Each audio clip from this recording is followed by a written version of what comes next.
was. He was still him. I feel like once he went down to bantamweight, he was not.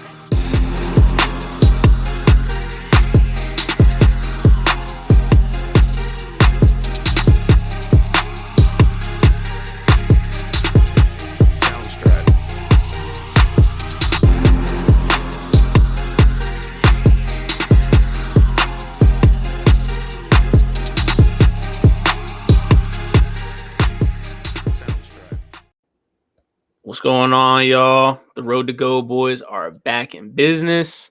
I'm here with my man Ron. I'm Dylan. Ron, how you doing today? Feeling good, man. It's been hot. It's been a hot one the past couple of days. Sun's been shining a little bit, blue skies.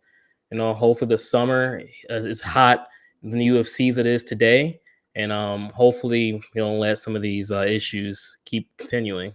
No, I'm not gonna lie. It was 88 today, and I don't mind it. I'm somebody who doesn't mind the heat. I don't know how you feel about heat. Hey, give me heat over cold every day. I'm 50-50 on it. If it's like 90s and humidity, I don't know about all that. So you're taking like 20 in snow, 20 in wind chill. Personally, 70 degrees, 75 degrees is like perfect for me. Yeah. So like, that's really my comfort spot. The closer we are to 75, the better. I mean, I guess like you kind of alluded to though, the UFC has been in flux. They've had a lot of stuff going on. A lot of news has been dropping lately. We had a nice card, UFC Louisville last week. We got a fight night this week. We got Saudi Arabia next week, and then UFC 303 on the heels of that. But before we can even get to any of that, I mean, what's been going on lately? We got the UFC 303. You got Conor McGregor Chandler. That is apparently done. Like, it's not happening anymore. Where it's not official, but we don't know what's going on there. The co-main between Jamal Hill and Carlos Ulberg seems to be off as well, which is very concerning.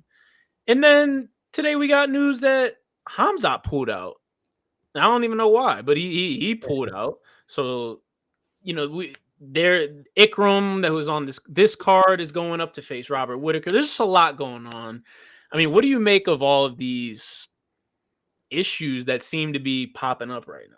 Something's in the air, man. This is the same feeling I get and around training camp time in the NFL when you start seeing your favorite players go down, and it's like it's so early. You didn't get the chance to even really see them in action.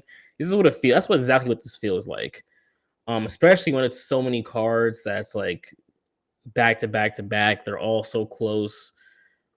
I mean, I don't know. I don't know. I would love to know what happened, especially with the Kamzat situation.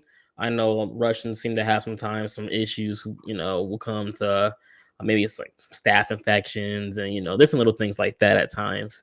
But, I really hope whatever it is, it's not anything major. He can possibly get back in there, hopefully in a month or two. But he needs to fight, especially him. He needs to fight. I feel like of everyone who's not named Connor, this is the one guy who like hasn't fought. At least Connor's been hurt. Like Kamzat has been chilling a little bit. I don't want to put that all on him. I feel like maybe it's just the promotion. Maybe they haven't been able to find like a matchup for him, possibly with kind of rankings and things going on. I don't know exactly what could be the cause, but I'm excited to see him get back in there, and unfortunately we can't. Well, first off, you tried to throw a little shot, which again was very unwarranted because everybody has pulled out. I mean, we're talking about Conor McGregor. We're talking about the main card over there. They're pulling out. Jamal Hill, Carlos, they're pulling out. So let's slow the roll on your narrative there. Didn't like that. But I will agree, Hamzat needs to get in there. And I will say he's had a lot of medical issues. I just looked and apparently he fell violently ill. Don't really know what that entails. Could it be something similar to 2020 when he got like very bad COVID where he kind of retired for a little bit? I don't know. He's had a lot of medical issues, but hey, as my friend Isaiah always says, the best available the best availability is being available. So I mean, he needs to.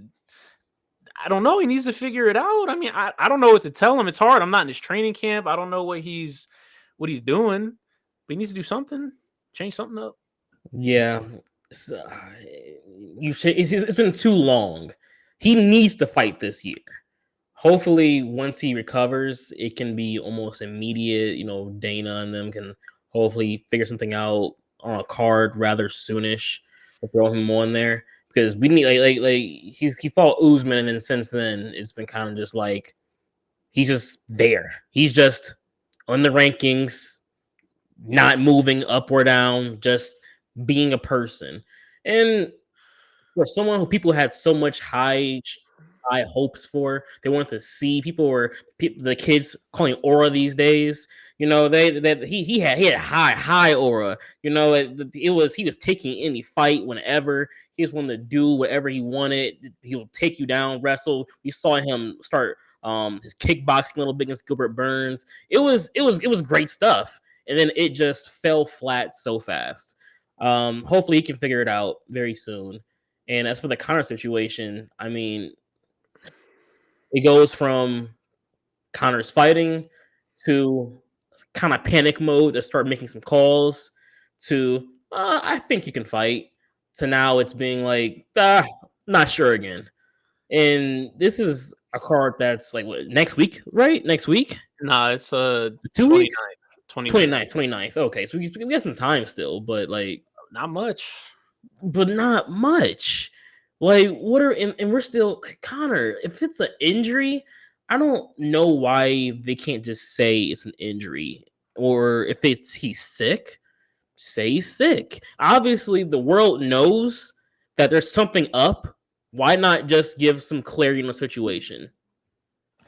And it's very odd for them not to, which I also saw Ariel Helwani. I've been paying attention to Ariel because he has the inside scoop on a lot of the inner workings of this saga.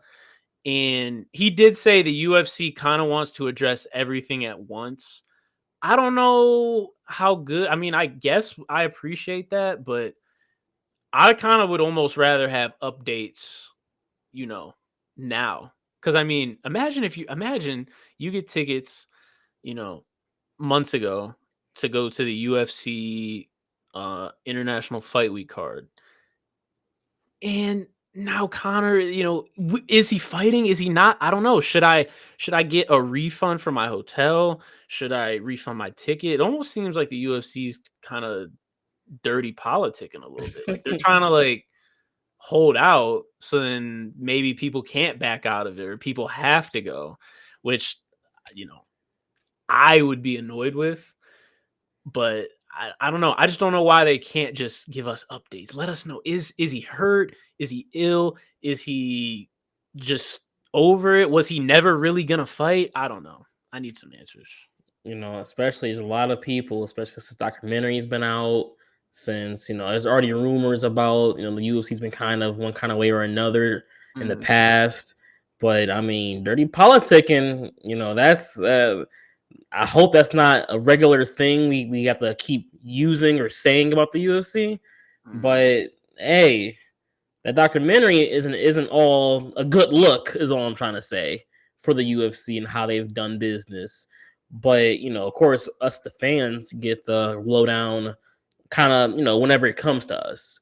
But in the behind the scenes is very interesting. Did you get a chance to tap into that at all? I saw a lot of scenes. I've been busy, been working a lot. I haven't been able to sit down and actually sit down and watch it all or watch an episode myself. But I've seen a lot of different just clips and stuff like that, and a lot of people commenting and talking about it at least though. Man, I watched the first two episodes, and I mean that documentary is some elite stuff just because we don't get to see these type of scenes. What they're dealing with right now with, the Conor McGregor Chandler and, Hamza, all these other things, they touched on lightly in the documentary, obviously in different forms. And we're going to talk about one situation a little later, specifically with Aljo.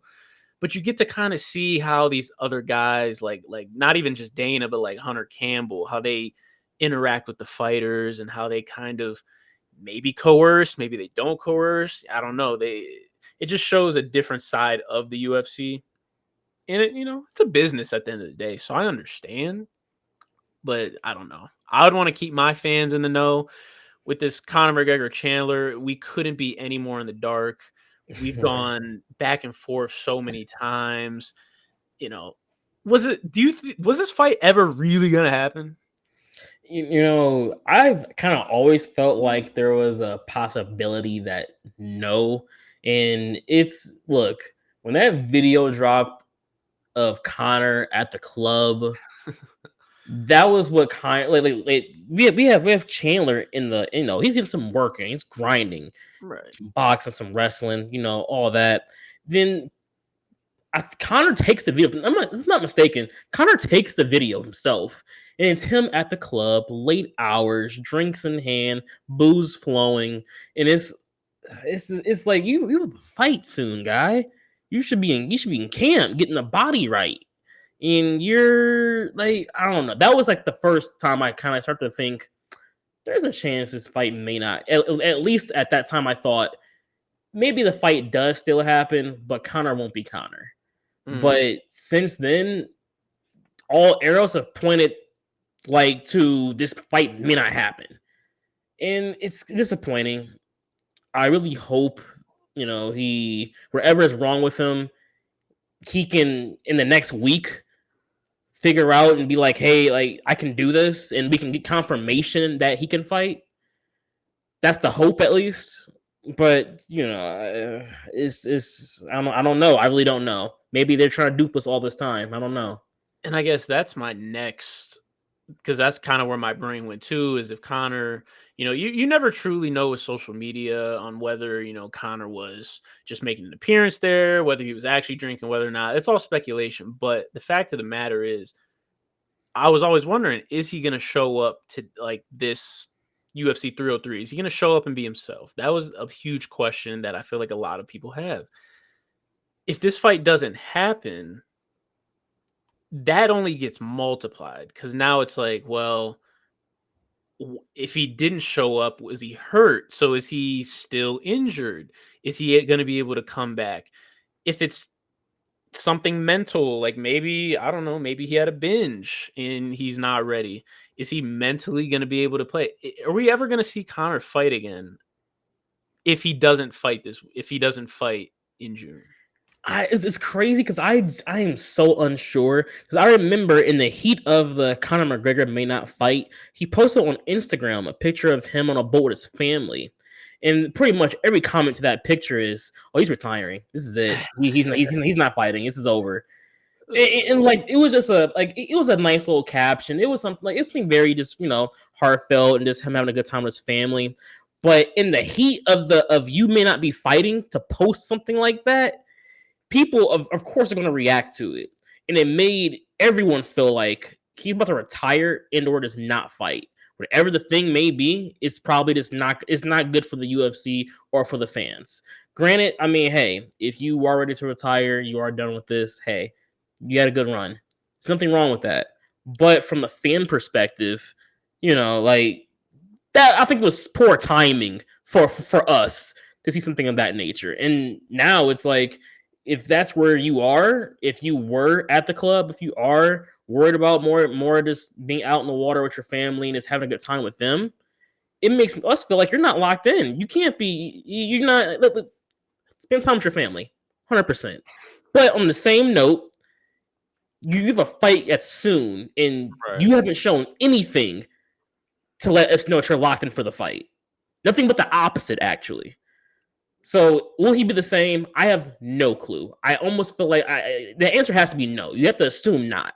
Whoever that man is who's gonna fight Michael Chandler, hopefully, will not be the Conor McGregor we're used to. I see. I was before. I'd probably say yesterday. I was fully on board. Connor's back. He's gonna look like his old self. He's gonna snipe Chandler. All of that. I was fully on board. And to this day, I still think Connor will touch up most people that he faces. I think his skill is undeniable and historically great. Unfortunately, I just don't know where his mind and his body are. Like you said, is he mentally on a yacht in Dubai? Like, is he still hungry? And that's kind of where I feel like the UFC is kind of playing games with not releasing why. Because if it's an injury, we know. Hamzat, we know that he got ill. We don't really know what that means, but we know he pulled out and we know that he was ill. Connor, if he's ill, they're going to pull out. If he's hurt, they're going to announce it. If it's neither of those, I just don't know what it could be other than he had, some type of relapse, some type of mental episode. Maybe he got cold feet. Maybe he just feels that he's not really ready. Maybe he had doubt in his mind and he's doing this whole camp and then it gets kind of to June and he's like, man, I'm not ready. Like, I don't feel like myself. I'm not doing it. And he has the power to say that. He has the power to say, I'm just not going to do it because he's Conor McGregor. I don't think he's built that way. On his come up, throughout his whole career, he's never pulled out. He's fought through torn ACLs like he did against Aldo. He's fought through injury. He's fought through plenty of things. I find it hard to believe this is the one where he lets that get in the way without announcing it. I don't know. I'm really at a loss. I guess we'll find out. But yeah, something's definitely in the air with this with the UFC lately with all these cancellations. Yeah, I hate it. Hopefully, speedy recoveries to everyone. Hopefully, we get to see them fight this year at the least. But yeah, man, it's unfortunate. And I mean, now this is starting to affect our cards because I was really excited for the one of the fights on this UFC fight night between Tricoli and Ikram. That was going to be a banger. Now, for those that don't know, Ikram is going to replace Hamzat on next week's card, so we still get to see him. But I was really excited to see him fight this week. He's going up against a UFC newcomer, and I was really, a big dude, Tricoli. I mean, he's 6'5", 6'6". He's fought at light heavyweight. He came down to middleweight. Striker, grappler, all around a good fighter. Had a drug test issue. Hasn't fought in 3 years, 2 or 3 years. So that was kind of what if, but I think it would have been an very interesting stylistic matchup that we now are robbed of. For sure. Granted, we do get to see Ikram against Robert Whittaker, so I'm not too upset, but that's definitely a shame. Before we even get to that, I want to talk about last week too. We had some good fights last week. Your boy got back in the win column. We finally seen Raul Rosas fight. We had a questionable main event, but before we even get to that, let's talk about the Raul Rosas versus Ricky Tercios fight. Raul Rosas ended up getting a rear naked in round 2, I'm pretty sure. He looked good. He looked good. I thought Ricky looked good too. I thought Ricky looked good. Relatively. Yeah, he looked striking wise. He looked pretty decent. It looked actually more even than I thought it was going to look striking wise when they were standing up in the first round. But we knew the grappling between the two of them was going to be it's going to be a lot. It's going to be scrambles. It's going to be position changes. People grabbing the back. It's going to be people are going to get in trouble. A whole bunch of things. Even still, though, I was still a little disappointed in Ricky. I think he really went into that fight with the mindset of Raul isn't ready for him. Like, even the way he came out in the fight, Raul's trying to, dap up, just a little hand touch. Okay, let's get going. Ricky exploded with a head kick, like with intention. Like, he would have been the most hated fighter instantly in the UFC if that would have knocked out Raul. That'd have been crazy. That'd have been wild. And then he kind of was pressing forward, like kind of. I'm not gonna say he wasn't, because I'm sure he's seen the film. He was ready for a takedown at some point to happen, but he's kind of just pressing forward, ready to explode with kicks and punches. And Raul, I think, surprised him a little bit because he also was coming back at him with different punches and whatnot. But then as the fight does start to get grappling, it starts more wrestling and grappling related. Ricky, as the fight went on, he does this in every fight. He gets content. He doesn't care about going to the ground because he feels that he's probably better than you on the ground, which I understand. But you're facing someone who's just as good, if not better than you on the ground. Raul isn't someone to play with. It doesn't matter who you are. There is only the most probably stamped wrestlers and jiu-jitsu guys. I think you get taken down by Raul, and you have the option of being like, I don't mind being here. I'm going to do something with this eventually. Ricky, you don't got that kind of authority yet. Your name doesn't ring bells like that yet. And granted, you look good, It's all right in the first round on the ground, but in the second round, Raul blasted with a single or a double, and Ricky went down almost immediately. Like he didn't fight back almost at all. And from that moment on, it was all Raul. I hope I want Ricky to show me more, but I think he played into the game of Raul a little too much, and it, of course, ended up being Raul win. Yeah, I mean, he did come out pretty hot. I'm pretty sure he was still upset about the reason their fight got canceled last time, because I'm pretty sure that was Raul's fault. So he probably was still a little hot, but you're right. That would have been crazy if he would have came out and head kicked him. Because don't do that. Just if he's going to do that, just swat his hand away or something. Like Like we're don't go playing UFC 5 or something, like that's something you do in UFC 5. in a video game. In You a know, video game, like in real life, you're crossing a line. These are unspoken lines you're crossing now. and like you said, it kind of played out like that. I did think he looked pretty decent. Even when he was on the ground, there's a part of me that wants to give him credit because he did, do damage off of his back. Not really the damage that counts or that matters, but he definitely was still throwing up elbows and things like that off of his back. Now, again, you're facing Raul Rosas, who is young, but he's very dominant in grappling. You need to get up. Unless you feel that you can reverse the position, which clearly we didn't. I mean, Raul had 6 minutes of control to Ricky's barely, maybe a minute. So he clearly couldn't reverse the situation. I feel like when you realize that, your next objective needs to be, hey, Get up. my pride doesn't matter anymore. I don't care who's better. I need to get up to get this fight back even. He didn't really do that. It didn't necessarily cost him in the first round. Like I said, he looked pretty good in that round. The second round, Raul got his back, and it just wasn't in his favor, and it showed.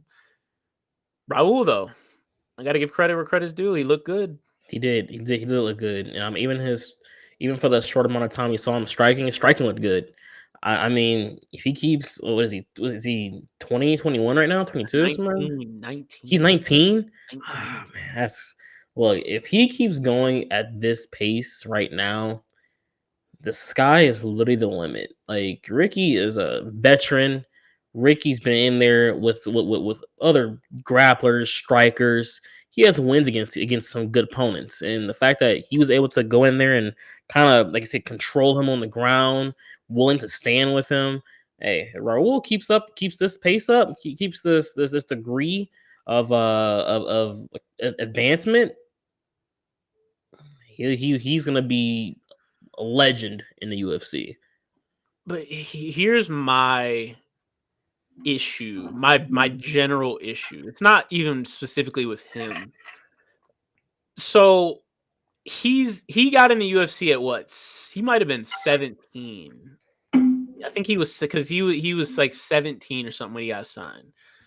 That is so young to be in the UFC, I feel like aren't you bound to hit some type of maybe burnout or something of that nature? I mean, I feel like it's hard. I mean, you got guys like John Jones, who, yeah, he got in the UFC at what, like 21, was champion by 23. I feel like John did that in such a relatively short period. Like he progressed so much that it made sense for a guy like Raul in the bantamweight division right now. He's not touching anyone in the top 10, like That's a anyone, not a single one. And that's not even to say he's bad. I think bantamweight is just that good. So realistically, he's going to need to improve even that much more, which is, I mean, he's only 19. So by the time he's 21, 22, is he going to be ready to be in the upper echelon of the bantamweight division, you think? I think his camp is going to be a huge into determining all that. Not just with the advancement of his skill, but the who he faces and when they face them. It's going to be you can't because I'm sure there's a point where Dana's going to. I'm sure Dana knows. Look, this is a 19-year-old pushing him into like a ranked fight, something like that, this early probably isn't something you should do right now. So I'm sure Dana's okay with just having him fight these mid-level unranked guys for the time being until he's at least, I'm assuming, 20 years old. But even by the time he is 20 years old, as a camp, you have to look at some fighters and be like, we don't want that yet. We don't want that. Not because you're afraid of the smoke, it's because you just don't want to tarnish his progression or in not only his development of his skills, but also his ranking and who he is, how he's looked at. You don't want to tarnish all of that because you try to bite off more than you could chew. That's not something you want to do. So how they manage his fights, who he fights, when he fights them, I think it's going to be very interesting to watch play out. I think he shouldn't have more than one more fight at absolute best this year. Outside of that, wait till next year. You don't have to be Kevin Holland taking anyone whose names is brought up to you. You're young, you're vibrant, you have a lot of skill. You don't have to do that right now. Matter of fact, like you're already a very dominant wrestler. Take time, go to some other camps, visit some other training facilities, find some guys that can teach you what you're striking, your kickboxing, show you something that you don't know more about. If you can do that, I think that will be very interesting to see how he develops later on, especially when he does start to take on some of those better names. You're always so big on sending people to other camps. Like you I always, am. if literally one thing goes wrong, you're like, he needs to change his camp. He needs to go explore elsewhere. That's so funny. I am, man. Because let me tell you why though. I'm like that because fighters are so loyal to their camp, and I completely understand why. But if you've been at the same camp for like 6, 7 years, and you have the same problem in your game every single time you go out there, hey, something's got to change. Something has to change. Something has to change. He's young, so he can stick with his camp for a few more years, and everything should be all right. But I do think there's a point he's gonna have to change camps, man. You're gonna figure find something new out there. There's so much out there to learn and know. Restricting yourself to one place like your entire career is crazy to me. Especially if it's like a 10-year relationship, bro. You should have been left. I'll give you 6 or 7 years with one camp before you should start at least exploring or at least training with other people. You can always go back, but just go somewhere else a little bit. Find something else new. That's all. No, I do hear you. And I mean, a lot of, I would say, bigger stars in the UFC, they do that. Sometimes they'll even bring, their head coach or their favorite coach along with them. We've seen Conor McGregor do that. I mean, Valentina, she's trained in every gym across the world. So Love it. we've seen fighters do that. So I'm not hating. I'm not saying don't do it. It's just funny. It's just funny, that's all. Big Um new camp guy. you definitely are. I don't know. We'll see how Raul is gonna do in the future. Very excited for him. I think Ricky will bounce back too. I don't want to say a contender, but he's a fringe I could see him being a fringe 15, 14, probably at best. So there's a spot for him as well. I can see that. Um, Next, your boy Dom Reyes got him a dub, got him a win. How did that make you happy? How'd you feel? I was definitely glad. I was glad to see him back in the win column. You could see he was relieved. He was joyous. He was in there talking about, I just want to get a win. Like he wasn't talking about I want to knock him out, or I'm gonna dominate him. I just want to get a win. And like you start feeling bad for him. Like, damn, that's all you had to. That's all you. I mean, I get it. Took some L's. It's been a few years, but damn, that's where you are right now. You're just trying to get a win. Pretty much. I I get it, but either way, he finished in fantastic fashion, and I had it in my notes about him last week. I don't know if I mentioned it, but he does he has this little dog mentality, his heart in him. That when you start to crowd him, he starts throwing hooks almost like crazy. Because I want to say it was John who did the same thing. I want to say there was a couple of points where John starts to like hunting him down, starts to kind of get into a flow state, and Dom will plant his feet and start just throwing straights and hooks in the pocket until you move off of him. And that's exactly what happened in this fight. As he was getting crowded back against the cage, he didn't try to escape with wrestling. He didn't try to circle out. He threw left, right, and the right hit. Sure enough, your opponent starts stumbling back. He's now the one on the hunt. He has a nice little toolbox. Hits him with a nice knee. Dom. It was in fantastic fashion. He looked great while getting the finish. I'm glad to see him get that win to stay ranked, and ultimately, I look forward to seeing him fight again in the future. Yeah, and his pool, I would say he probably has the best pool too on the roster. Like his pool too that wobbled Dustin Jacoby. And Dustin Jacoby is no slouch. Like That's a good fighter. It's a good fighter. He's not an inexperienced, he's not a debut, like he's not he's a tough guy. And we saw that. That's kind of where he got himself into some trouble. Because he probably went in with the mindset of, hey, this guy doesn't really have a chin. I might have to trade a few to get a few, but I know if I land, I'm going to put him out. So he was very, aggressive and crowding, always on the press, and he definitely paid for it. Have almost a flawless victory from Dominic. He did need it. He was very thankful. Needed it. I don't know. I'm interested to see where he goes from here, because I don't want to see him. I do not want to see him go back up trying to fight too high. I don't need to see that. It's too early. It's too early. But one more good one, one more knockout, one more good one. Hey, back in the mix very, very soon. He needs to face like a Anthony Smith or a Johnny Walker. Johnny Walker's probably too much because he's, I think, 7. Dom's 13 right now, so that might be too much. It might be too big of a gap. Like, if I'm Johnny Walker, what am I taking that fight for? If you're Johnny Walker, you should look. You take that fight. Come on, but I get. We've had this conversation in the past. I understand. Dom has some L's in his column that kind of hinder, especially his ranking right now. But this is a guy who's fought some top-notch fighters. The experience he has. If you're Johnny Walker, if you can especially knock out a guy like Dominic Reyes, that means something. You took out Dominic. He's outside of who was it? Was it Roundtree who knocked him out recently? Knocked who out? Dominic Reyes.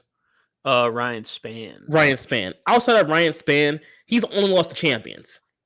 You were the or former champion. That's the only people who was able to get a win off of Dominic Reyes. If you weren't that category of fighter, you weren't beating Dominic Reyes. That's what his career was. Unless you're a championship level fighter, you weren't beating him. Right. Ryan Spann, hey, that was a great knockout power striker. I mean, hey, things happen sometimes. Johnny Walker, you take a fight against Dominic Reyes, that says something about you. I was able to beat Dominic Reyes, contention guy, multiple times. No, this doesn't do it for you. No. If I'm the 7th ranked, I don't care who's at 13. I don't care who. Unless it's Umar Nurmagomedov, something like that, or Sean O'Malley, or something like that, because I just don't have anything to gain. Because if I beat Dominic Reyes when he's 13 and I'm 7, people are just gonna say, "Oh, he got one knockout, but he has glass chin, so you don't get credit." So it's that. If you lose, you just lost to the 13. So now you're about to go rank 10, 11, and then Dom's gonna fly up. Like you're basically gifting that. Whereas a guy like, I know Anthony Smith is a veteran, so he might not want to do that. But a guy that's in that 10 spot, Anthony Smith needs to take that fight. He needs to do that. I Or think yeah, I think Walker. he's not taking. Maybe it's because I don't feel that he's between Dominic Reyes and Walker. I feel I lean more towards Dominic Reyes as far as overall skill, overall just ability than I do Walker. I don't hold that kind of weight for him yet. I don't hold that weight for Walker yet. I don't feel as if if the situation was flipped and Dom was the one that was higher ranking, I would be telling Johnny, hey, you need to scratch and claw. You need to be calling him out on social media. You need to be doing whatever you can to get that fight to prove that you can be this. It just so happens, things happen for my man Dom. He's down there right now. But he's ability wise way better than his ranking shows. This is like when you see in college football when the rank 5 team takes a bad loss. They lost some, maybe Wisconsin or something like that. A team is maybe notably usually around 25, 15, something like that. Take a bad loss, and now you're ranked all the way down at like 10 yourself. But we know who you are, though. We know we know you're there. A team that can beat you, that means something still. That's what I think Dom is that team that's usually 5. Took a bad loss though. He's not where he should be. See, I want to agree, especially with your college football analogy, but it's more like, a top 5 team that goes on a 3-game losing streak in conference. LSU, they lost to Alabama, sure. They lost to Georgia, sure. And then they go out and they lose to Kentucky. And it's like, man, we're giving them so much credit because we know that they're a good team. They were in the top 5 at one point this season, but they're on a 3-fight losing streak. They lost to Kentucky. Oh, I don't have a problem with them being ranked 20 in the nation now. So I don't know. I just feel like, and again, I believe Dominic Reyes is very better. He's much better than his ranking too. I think he can climb his way back up, and I don't usually feel that way about some people who are at the top and then they fall from the graces. I do think Dom can climb his way back up. I just don't know if he has the clout to get a rank 7 fighter as a 13, like a Sean O'Malley or a Umar. I don't know. I don't see it yet. Go out there and beat the brakes off it. You retire Anthony Smith, and then you show everybody who won it next, who won it, and now the narrative is everyone's afraid of Dom Reyes. That's all I'm saying. Hey, I'm with you. Wish the best for Dom. Dustin Jacoby, I'm a fan of him too. He seems like a great guy. So, wish him all the best too. Main event, controversial stoppage between Nasruddin Imavov and Jared Cannonier. Some might say an early stoppage. This is back-to-back weeks, early stoppages. I mean, well, no. This is the first. This is the first. This is the first real one. But for the people that didn't see it, it was a good fight. Cannonier and Imavov, we were kind of going back and forth, and it was getting good. Jared looked very good. He looked like I didn't think he was going to be able to manage the distance as well as he did. Not to say it was perfect, but I didn't think he would be able to manage that distance as good as he did. Granted, I think he did have a reach advantage, which was kind of weird. Yeah, he did. But either way, I still didn't think he'd be able to manage it that well, but he did, and he seemed to kind of be in control of the fight. The tide did start to turn in that third and fourth round, and then in the fourth round, Nasruddin landed a heavy shot, and it wobbled him, and it turned him around, and then the ref definitely might have called the fight a little early. How do you feel about that? I think he was definitely early. No, it was. Like, I understand two things. Him being wobbled, one, and two, he turned his back twice. That was I bad. understand those two situations look very bad. But I think him turning his back was not him trying to give up the fight. Because a lot of guys, they'll turn their back, they'll give up, whether they're on the ground or standing up, because they just don't want to take any more punches. They're just kind of covering up, just say, stop the fight. This is kind of it for me. I think he was just really threw off. I think he was hit. He felt the rush and the power. He was literally just trying to regain himself and not be hit for a moment. And in that in the in the situation of him turning his back, of course it looks terrible, especially to a ref and viewers. But I don't think he was actually in danger of being knocked out in that moment. I don't think he would have been knocked out. Well, we don't know actually because they stopped the fight early. But ultimately, I don't think if this fight would have went on, he would have been knocked out. I think he would have found a way to recover himself, to get safe, especially considering Nasruddin was using so much energy too. He wasn't able to put him away. He wasn't able to actually like fully drop him the way, at least to get a follow up with a couple maybe ground and pound hits, or or maybe even lay him out, maybe like even actually shut him off for a second to make him be at least KO'd for a moment. Like, give us the fans that moment of, oh, like he was out at least for a second.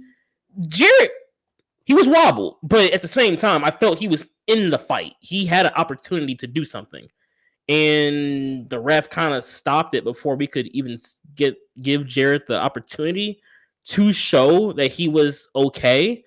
And of course, Jared, once the fight was stopped, he's disappointed. He doesn't agree.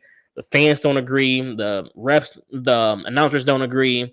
I think everyone who watched that fight should ultimately we should all have the same consensus that Jared had more in the gas tank, and he could have possibly came out of that, but we were possibly robbed of it. And again, the ref, Jason Herzog, he's one of the best that I think we have in the game. So a very uncharacteristic slip up by him. I mean, it happens, I suppose. I did see what he saw. And I said this in the moment of the fight. I said, it's definitely an early stoppage. I'm not trying to cape for him at all. But I did see what he saw. He took a massive blow, a massive right. Was clearly rocked, and then he turned his back and scurried off. Now, if I'm a ref, my stop meter, if somebody turns their back, my especially after they got rocked, my stop meter shoots straight up to like a 9. It's like a 9. So if one more thing happens, I'm calling it. Normally, a fighter gets rocked, it shoots up to about, a 6 or a 7. It's like, whoa, I need to be on alert because he's got rocked. He's still on his feet, but he's rocked. If he takes another blow like that, I'm about to be at a 9. One after that, we're calling it. A fighter gets rocked and then they turn their back and run. My stop meter is definitely going up to about a 9. And then, as we saw, it didn't take much after that for the fight to get stopped. Now, I agree, it was early. I would love to. I'm not gonna say I would love to see a rematch because ultimately, I don't. It wasn't like that type of fight where it's like, oh, we need to see that again. But I don't think this should be held against Jared, which is hard to say because it was a loss, Very. it was a knockout. He did get wobbled, he did da da da. I don't think it should drop him too much, though. Do you think it should drop him significantly? I mean, he only went down one spot, but Nasruddin took his spot, took his ranking. I hate they took his ranking. One spot down, I think is perfect. I think okay, this is how I feel about it. If I get rocked, granted, I turn my back. If I was a UFC referee, I have to feel like your hopes of winning this fight have dropped to near zero for me to stop the fight. I think Jarrett had decent odds of being able to come back. Like it would have been if he got hit consistently with great shots. He was getting hit, but he was covering up a lot too. I don't think a lot of those shots were clean. If he got hit with like 5, 6, 7, 8, 9 unanswered strikes, and then he's trying to run and cover, and he's giving up his back. Okay, I mean, what else? What else could I need to see? He's not firing back. He's getting hit continuously. He didn't hit the ground yet, but he's showing no signs of him being able to win this fight at this point. I'm gonna call it. Jared, that wasn't the case for Jared. Jared got hit with one good strike.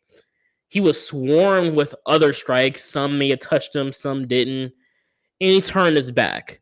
It wasn't enough to make me feel as if it was warranted. I didn't feel like he didn't have a chance anymore. I didn't feel like he was about to be actually out.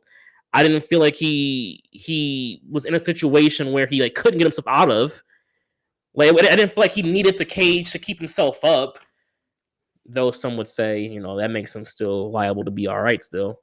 But I think I just felt as if in the moment, Jarrett was perfectly aware he was fine. He took a big hit, but he was not out the fight. There was still a chance for him.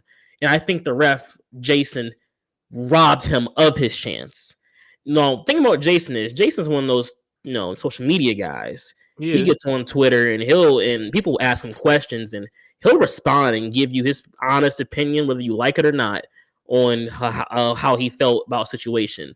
And then, there's other refs, was Big Dan or Big John, he'll comment. People may start to attack Jason, and John will step into hey, this is a great, this he did his job here. This is how the job's supposed to be done. And I can only imagine as that finish happened, the attack on his Twitter that probably happened. I don't know if I don't think I've seen him say anything about the stoppage or about that fight since it's happened, which I would only imagine he'd apologize. If he tries to defend it, I personally feel like he'd be defending something that's not right. But I mean, like you said, uncharacteristic. I think he definitely was a little antsy this fight to stop it for some reason. But I'm glad it only knocked Jarrett down one spot and not anything more.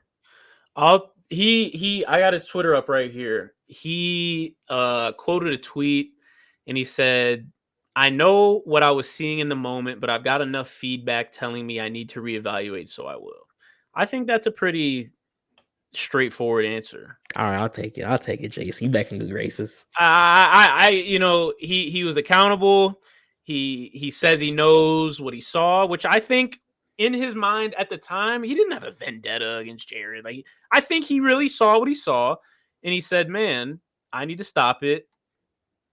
Now time has passed. I'm sure he's been bombarded on every platform, and he's going to reevaluate. What that means, I don't know, but at least he's accountable.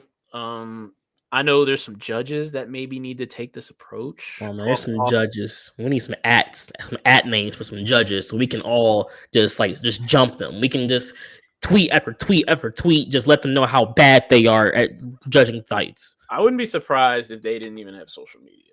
They shouldn't. They better not. Yeah, because especially Mike Bell, I've talked about him 5 times on this pod. That guy, I would be tweeting him. Look, I mean, this is a little off topic, but make these judges give a presser after the fight. Make them have to explain to me why they gave around what they gave it. Because especially Was it 302? Was it particularly where there was just a string of terrible, terrible judging? Like, you don't gotta do all the fights, but give me the judges that looked at maybe the main, co-main, and maybe like one or two of the main event fights.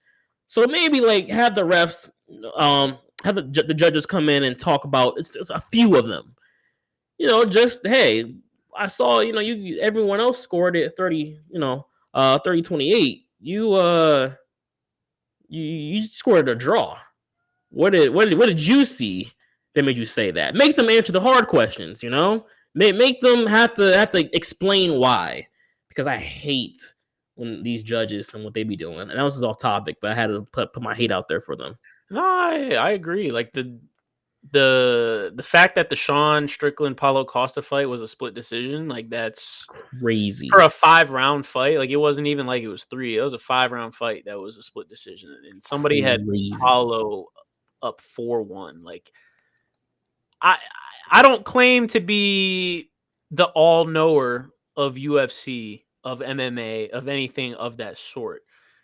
But I'm almost pretty sure like 99.9% of the community had Sean winning that fight relatively comfortably. That's why it's just so crazy that a professional judge who's getting paid, who controls these athletes' career trajectories, would have someone like Paulo Costa winning 4 out of 5 rounds. And it's like, what were you looking at?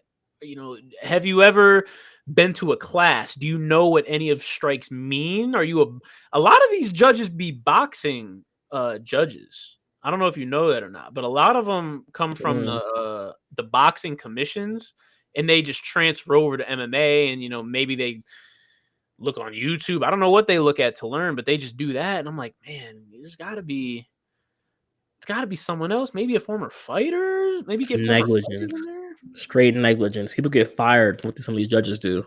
Yeah, I mean, it's pretty gross. I don't know where Nasruddin goes from here, but he might have to fight like Marvin Vettori, to be quite honest. I Because I hate mean, that fight because it's winnable. Vettori. I mean, bro, the top 3 in middleweight are gone. Sean, Israel, Rob. They're booked. They're done. That's really the only person that really makes sense is Marvin. Um, and I think that's a good fight night headliner. Like, I think you make him earn it. Make him fight someone else. Maybe someone he doesn't want to have to fight. Maybe just someone who doesn't want to fight. But make him have to defend it. I know Paulo. no, I think that Jack. I'm not good. Jack, mm, I like I like Jack. I feel make him prove that he deserves that ranking. And then all right, if he wins it again, okay. All right, he can fight someone worth noting, I guess. I don't know. I think I don't know. I think Marvin hasn't fought in a while. I think they should line that up, but ultimately, I don't really care because middleweight they got their own issues right now going on. Ikram's about to.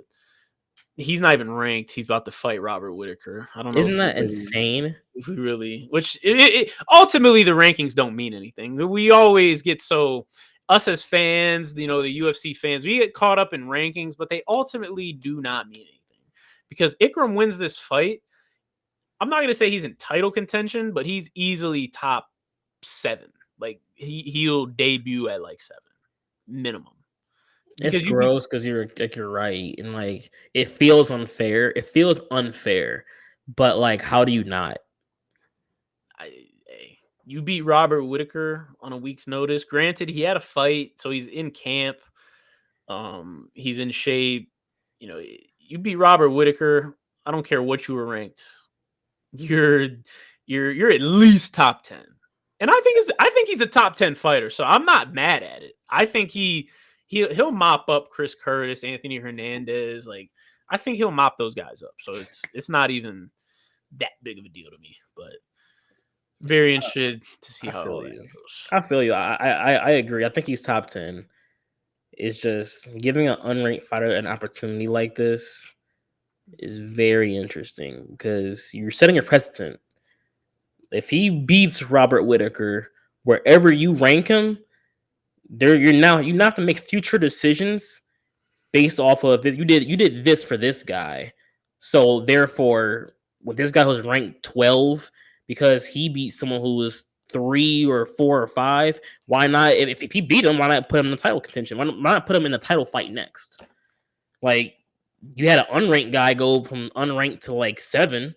Why not? But It's just you this gotta kind of. understand. I'm not a fan of these kind of jumps, though. I think the fight is interesting. I'm not a fan of having fighters do these kind of things typically. But you gotta understand, this isn't just a random booking. Like, I'm sure they called some other people. They probably did call Vittori. There's not too many other people to go. They might have called Jack or Manson. I'm sure they called some of these people. Pereira just had a fight. Like, on a week's notice, I probably wouldn't say there's anybody on this list who's gonna take Robert Whitaker on a week's notice. So I think it makes complete sense, only for the reason that Ikram was scheduled to face Paulo Costa, back last year. Right. So he clearly had that trajectory. They thought highly enough of him to potentially link him to Apollo. So it's not that crazy of a jump to me to do that. Similar to kind of how again last year Islam was, I forget who he was scheduled to face, but he was scheduled to face somebody and they ended up pulling out and they put Bobby Green in there on very short notice. And he didn't really deserve that. His ranking wasn't high. He wasn't in any type of contention. He just was in the right place at the right time. He had just had a fight where he didn't get touched. So he said, "Hey, I'm in shape. I just had my camp. I'm a week out. Let's do it." Nobody's gonna take Islam. People don't even want to fight Islam in general, let alone on a week's notice. So, it's similar to that, but I don't Sure. know. I'll give you. I'll let you slide with that. Sure. I guess we'll see. So yeah, that was a good card. UFC Louisville. It did what it had to do. Got a kind of a mediocre. I don't even know if it's mediocre. It's just a lot of unknowns on this upcoming fight night. This Ikram again, Ikram Tricolo fight really piqued my interest. It was going to be a banger, but the main event is going to be a heater. It's going to be a great fight. I'm very excited. It's a flyweight battle. Alex Perez, Tatsuro Taira. This should be a high energy, high pressing, high volume type of fight. What are you expecting from this fight? It's gonna be very tactical. Very tactical. We know how Perez likes to fight. He jumps in at times with a flurry of different combinations and strikes. Um, but outside of that, he's just a very solid fighter all the way around. Um, is it with Tatsuro? Is that how you pronounce it? Tatsuro? Yep. I like what he brings to the table. The toolbox he has. Let me see. And this in the notes I was taking down while watching him. He's very patient, so he's not going to jump. He's not going to jump the gun, especially against a guy like Alex Perez, who's going to for sure try to. I think against Tassero, I think he's going to use some of that. Some of this his experience against him, try to trick him with a lot of different feints and stuff like that. I think Alex is going to use his experience to pretty much get some takedowns. He's gonna try to use his entire. Alex is gonna try to use his whole toolbox in general, but I don't know if he should go for any takedowns or if he should be okay with going to the ground with Tatsuro. I think he's gonna have to stay striking. I think he's gonna have to his little ambush out of nowhere he goes for it at times. He needs to kind of stick to that tactic, but at the same time be very weary because Tatsuro is someone who's going to go for a takedown a leg, a body, a clinch up, and he's going straight for positions. He's good at control, staying on top. He's had multiple fights in the past where he's given up good positions just for a submission. Like I know the popular saying of position over submission. He doesn't care about that. He is very Tatsuro is very okay with submission over position, and that's because he's that good on the ground. He's not necessarily world class, but I think it's better grappling than Alex Perez has. Unless Alex Perez takes him down and kind of hits him with a little like lay and pray type of situation, he kind of just stays very safe, doesn't go for too many passes. Kind of this, very minor strikes that can possibly keep Tatsuro down on the ground and possibly get him a win because Tatsuro, like I said, he's patient even on the ground. He likes to go for opportune submissions, but if you take submission opportunity away from him, he's kind of just going to be there. But outside of that, Alex has the striking advantage. He's going to have to use that.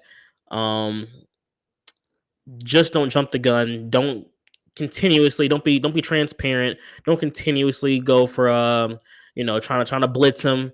You know, just stick to your typical game plan. Don't get caught up in grappling exchanges. And I think Alex Perez will end up winning this fight. But I can see it the Suro submission win here. I could definitely see it. Wow. Okay. I'm definitely going. I'm going Tyara, man. I think he's very polished. I do agree. I don't think Perez is gonna grapple at all. He's not gonna. It just wouldn't be wise to put yourself in that situation. If he was like a forced, if that was his main strategy in most of his fights, I could see, hey, let me challenge this new guy, let me challenge this youngin, and let me try and do that. But man, Tatsuro on the ground, he's like you said, he's always looking for a submission, and he has nasty ground and pound too. He does. I didn't mention it. You're right. He does. There's plenty of fights where he will always go for the submission. He'll go for that finish, and maybe he can't find it. One of his favorite things is to get the body triangle and go for the rear naked, things like that. And when it doesn't work, he'll flip you over, get into the full mount or like a body triangle mounted position. And boy, he will rain down elbows. He has nasty ground and pound. He's never satisfied with going to decision. He's always trying to get that.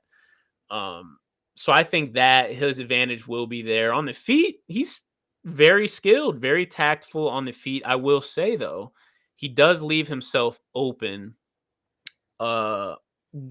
doing some of his more diverse strikes. And he's been dropped.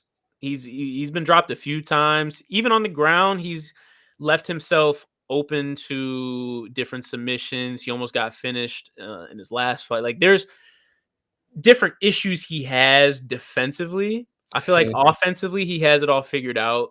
Defensively, not too sure. But nonetheless, like I said, I'm still rocking with him. He's faced adversity. He's came out on top. And ultimately, I think he's going to outclass Perez. You think outclass? Perez is he's going to, like you said, he's going to do that thing where he explodes with a jab cross hook and try and get him out of there. And when he does that, I think he's going to get caught. Unfortunately. Here's my thing. I think Perez is going to watch the film, and Tatsuro has beef with overhands and hooks. He has beef with them because an overhand or a hook puts him down almost like once a fight. And Perez, especially the way he explodes out, set him up. At some point, an overhand or a nice hook. So I think it's gonna put him down. I know in the past I've been an Alex Perez hater, and I still am. But I think he's a veteran. He knows what he's doing. He's a smart fighter. He's high IQ guy. I think he's not gonna let himself get into that kind of trouble ultimately, which is why I think I'm gonna have him with this win. I don't know if that's good though, because he does his best work as a forward forceful fighter. Tatsuro though, he's I feel like more balanced. He can, we've seen him be the more aggressive fighter, lead the dance, but we've also seen him play second role and kind of be the more counter uh striker. I don't know if Perez has that in his bag to be I'm gonna take the back seat and counter you. I don't think he has the patience to do that. He has the skill to do it. Does he have the patience though? I don't think so. Way I see it when it comes to guys like Perez that are very like, forward fighters, we're not asking you to be a counter striker. We're just saying take limited chances. The chances you take exploding forward and doing that stuff, just make sure it's a good opportunity when you do it. You can still be on the prowl, you can still kind of be in his face, but he's going to go for a leg or a clinch or a takedown. The moment he's going to try to time you up, he's going to be getting your timing down the whole fight. He's waiting for you to explode. Don't be dumb. Don't be dumb. Don't just be a little more tactical about it. Which he is a tactical fighter. I know he likes to explode a lot, but he is a very tactical fighter. If he can just use that tactician to just gauge the opportunities when he should, I think this should be a pretty handedly good one for him. I don't know, man. I don't be surprised if he gets caught in a crucifix. Please don't be surprised. Yeah, particularly crucifix is hilarious. No, because my boy Tyra be getting that crucifix off. Don't be surprised. That's all I'm gonna say. Um, that's a pretty even fight. I mean, they got him, Tessero as a slight favorite right now, but should be a flyweight heater. Let me look at the rankings though, because this could be exactly what we need in this division. I would say Alex Perez loss would benefit the division more. Because Alex is at 5 right now. And he is one of those guys I am tired of seeing his name up there. I will say that. See, similar to what we were just talking about. Perez is at 5. Tatsuro is at 13. And, he wins this fight, he's going to jump a lot of people. He For has sure. to. You beat the 5th fighter, you're at 13. I mean, you have to. And I think they're trying to inject some life into this division because it's very top heavy right now. And the top heavy people can't fight each other because they've already all lost to Pantoja so many times. Yes. So they're trying to inject something. I think that's why they kind of are making these, pushing guys like Tetsuro so much. But at the same time, I think it's warranted, man. I think you're gonna be surprised. I will say that Tesoro is so good on the ground. It would be interesting to see how Pantoja goes about it. Because Mm, though he's fought other grapplers, Tesoro isn't a specialist, I'd say, but his grappling is, I'd say, close to the same level. It's not as good as Pantoja's, obviously, but I think he's maybe if it was tiered, he's the tier below Pantoja. And it would be interesting to see what that fight looks like if they were going against each other. I don't know, but they do need to get some new life in the division. Maybe have a Ultimate Fighter situation kind of go on. Find you some flyweights. Maybe just have a just a straight tournament. I don't know. I don't know what you have to do, but Pantoja's is dominating right now, and at this point, he may do it for the next couple years, just purely off of the fact that he's beating everybody. yeah, I mean we got the contender series coming up. Hot take though, I think Tetsuro is I think he's a more skilled grappler than Pantoja. I just think Pantoja has Pantoja's stronger, he's bigger for the division. He's more stocky, and I also think he has more dog in him, He does have a dog. He has a dog in him. which I think makes up for a lot of Pantoja's faults. Is that he does have that dog in him? Whether it's on the feet, whether it's in the clinch, on the ground. Don't get me wrong; he's very skilled. He's very tactical, all that. But when you got that dog in you, it definitely makes up for a lot of your faults. I'll admit, fighters with that dog in them, it's like however good they are, it's like plus 10 attributes because Yeah, that dog's in you. And when that X-ray comes back, and you see the little pit bull in there, like okay, like it's plus 10 attributes immediately. Yeah, offer it. I don't know. That'll it. I'm very excited. I'm very excited. We'll have to come back to that um next week. I'm interested to see how this card goes. Like I said, there's a lot of prospects on this card. A lot of other people are going to get some shine. Hopefully, sometimes these are the best cards. I was just about to say that. I was about to say that. You Man, know, it be cards like this. Everyone trying to make a name. everyone's trying to get the bonus. Everybody's trying to get that 50 G's. Like, I don't know. Might be in store for some greatness. Some other fight news. What do you think? I don't know if you heard. Izzy said he's back in fight camp. He's here to bounce heads. He's I think he's looking to get on that 305 card in Australia. That's right. That's right over in his area. I think I heard Dan Hooker talking about Kai Kara France might be on that card now. So, City Kickboxing is probably trying to get on that card. So it seems, again, nothing's official. It seems as though he's locked in for that title shot down Who? there. Izzy For the title? against Duplessis. I mean, who else would he? Who else would be fighting for the title? He's in like I mean, I guess you're right. Dricus does have to defend the title, so that makes he sense. hasn't defended the title. His last defense or his last fight was against Sean, so they're not about to run that back. Yeah, I just feel like If Rob win now, Hamzat's not even an option. A lot of people were exactly. saying if Hamzat wins, he should get a title shot. Can't do that now. If Rob wins, he's not getting a title shot. So it's like, Okay, I that see. I see how this is gonna go. This is gonna go Dricus, Izzy's gonna go Sean, Rob. Rob's gonna win that. Izzy's gonna win the belt again. It's gonna go Izzy Rob, then it's gonna go Izzy Rob Izzy 3? Dricus. I can't see Izzy Rob 3, bro. I don't want to see that. We don't want to, but that's what's gonna happen because purely off of like rankings and how it has to happen. Like there's gonna be Izzy Rob 3. Izzy's gonna win again though, and that's gonna go, and that's gonna be that. And at that point, Izzy's gonna fight Dricus, and then right off into the sunset.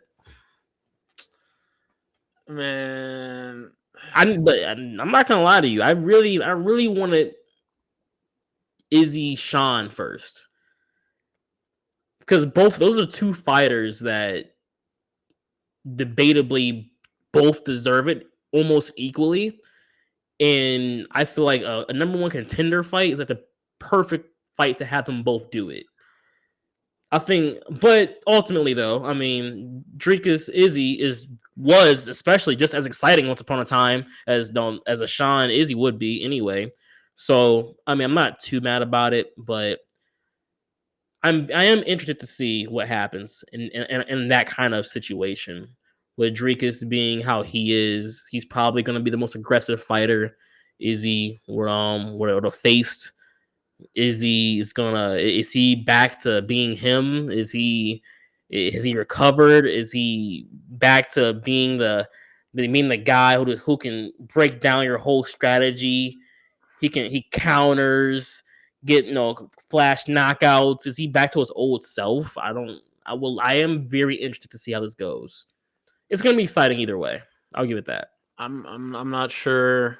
I'm really not sure. I imagine that he's coming back with a vengeance because he got embarrassed last fight. So you get embarrassed like that, you have no choice but to come back on a whole new level. So we'll see how that goes. How do you feel about Jake Paul versus Mike Perry? This is just off the cuff This question. is That's a fight now. That's happening. That's real. it's gonna be boxing or it's gonna be like bare knuckle type Boxing.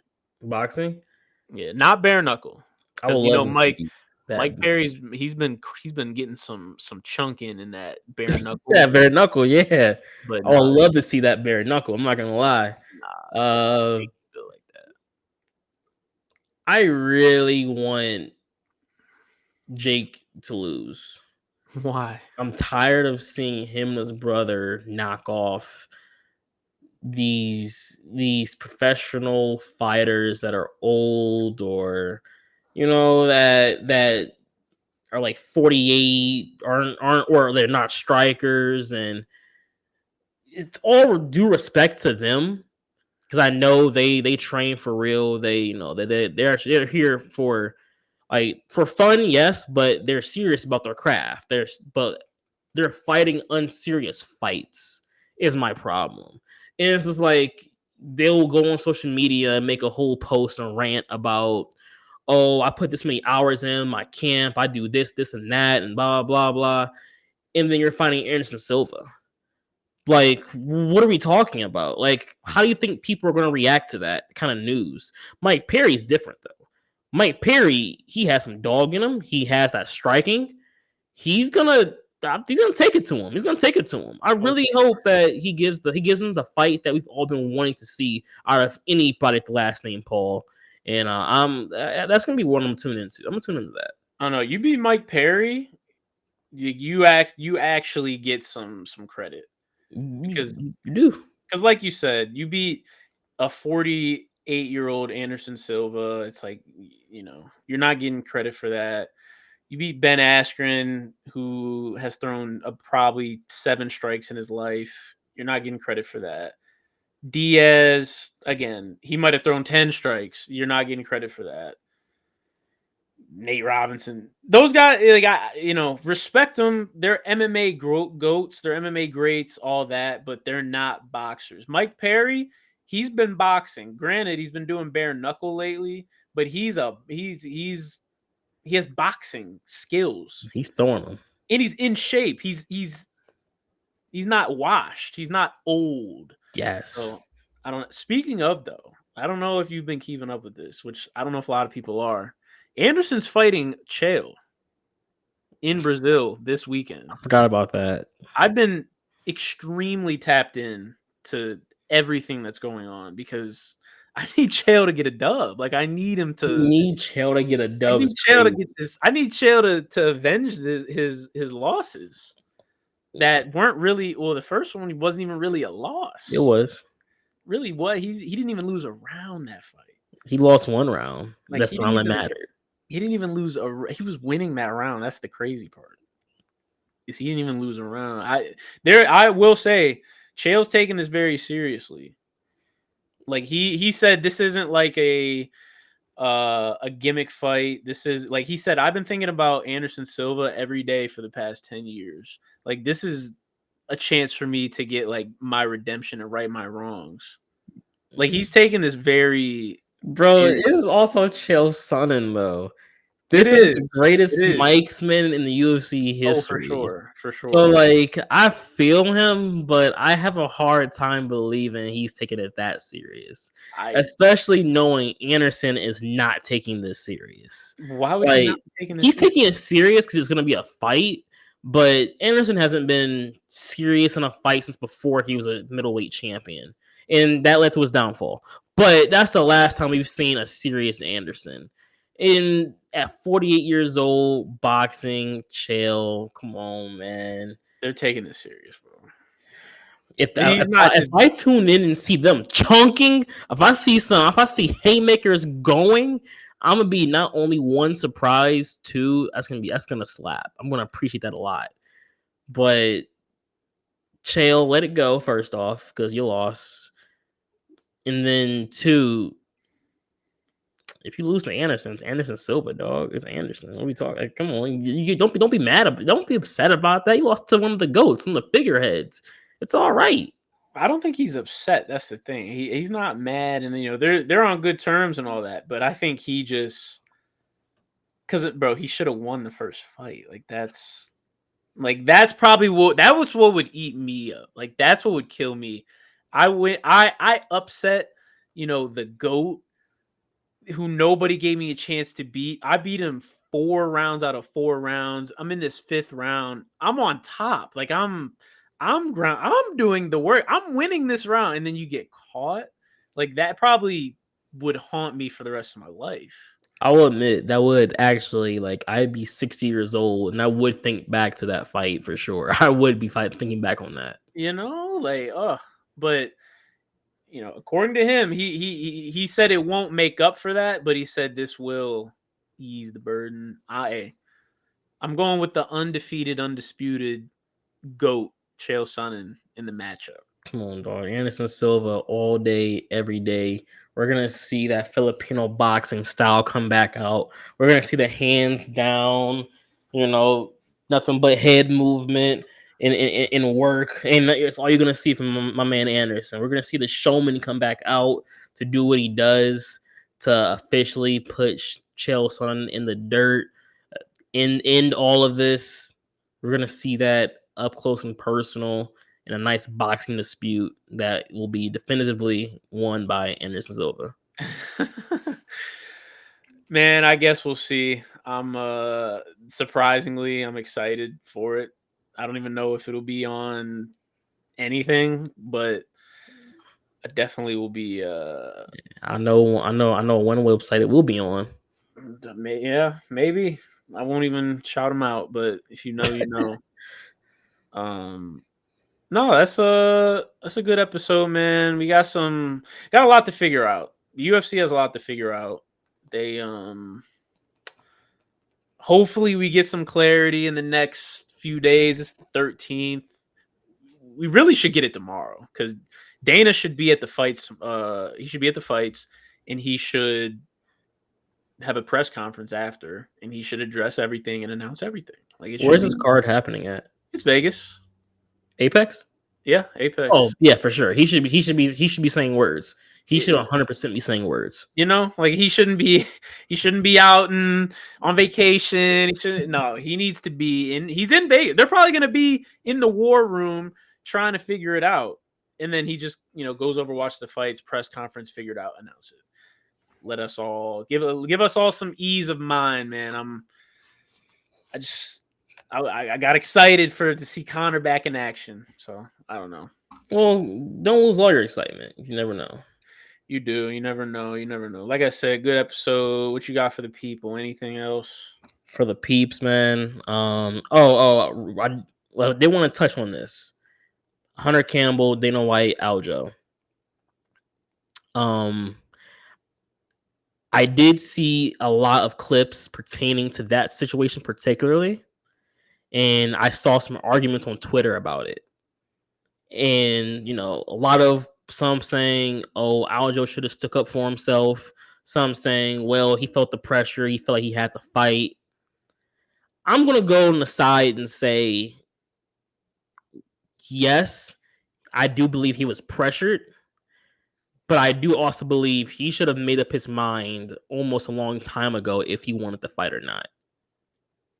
I do think Dana and Hunter got to a point they just wanted for the sake of the company. Of course, they want him to fight, but they just wanted an answer. And I think Aljo was so back and forth about it, he didn't necessarily know what to say when we just want an answer out of him. And of course, the owner of the UFC and his business partner is going to say fight. So maybe he should have stood on it 10 toes a little harder. But I do believe he was pressured into fighting, though. Yeah, I was gonna say I don't even think he had a choice, really, because he made it clear that he didn't really want to fight, but he felt like he had to because they put him in the fight the night of, which Dana doesn't do, but he did that time, which is kind of weird. Um, but then they do all that, they announce that, and then they say, well, if you don't do this, you're probably not going to fight for 6 months to a year. So then he has that, and he just kind of probably felt the pressure. He felt the tide. He felt the vibe from Dana, from Hunter, all these people, and it just kind of felt like a force. I don't know. I've felt this in my own line of work as a athlete. Whether it's in high school, college, pros. Oftentimes athletes will have injuries. Even football players will have injuries, and in our head, we know we don't want to go, but then we get talked to by the trainers, by the coaches to say, hey, if you sit out, you're not taking one for the team. You're letting the team down. It's kind of like manipulation, almost. So I definitely feel for Aljo here. I think they kind of put him in a bad spot. And they're talking about, oh, he always hurts himself, and he like they're talking trash about him, and I'm like, you guys are doing this to him. It's not even him. They were like kind of bad mouthing him for no reason. Like he ain't never, he's always fought and he's asked to fight and everything. Like Yeah, they were kind of hollering for no reason at all. Like, on this word spoken that didn't need to be said. and that's my thing. It's like Aljo, he won the belt in a bad way. Like nobody is denying that, but he's just taking so much flack, and it's okay to take flack from the fans because I mean, shoot, we just saw the pound for pound #1 fighter get booed relentlessly in his last fight. Going. So the fans are the fans, but when you feel like you don't have the backing from your organization, from your company, that's where it's kind of like, ugh, like that's not really a good look. And it really just never seemed like Aljo has had that backing from anyone else other than himself. Even his peers give him credit. I mean, Sean O'Malley saying like he's, might be the bantamweight goat now. Like we respect him, blah blah blah. His peers give him credit. It just doesn't seem like Dana and them do. It's a slippery slope both ways because I don't believe Dana's the kind of guy to hate on someone, or and he's a guy to hold a grudge, but I can't see him hating Aljo for a reason that he didn't believe was necessary. But at the same time, I can't see him hating a fighter in a way that's gonna mess up business. I think he's level headed when it comes to the business. He can have a temper at times. He puts out the way he feels. He puts it out there for everybody to know. But the business is business, and I think he's serious about his business. Aljo, like I said, yeah, I do believe they did kind of coerce him. They did for sure pressure him into the fight. Um, Maybe Dana Hunter, they aren't supporting him the way they should, but I almost feel like they need to kind of just, come together, have a conversation about it all.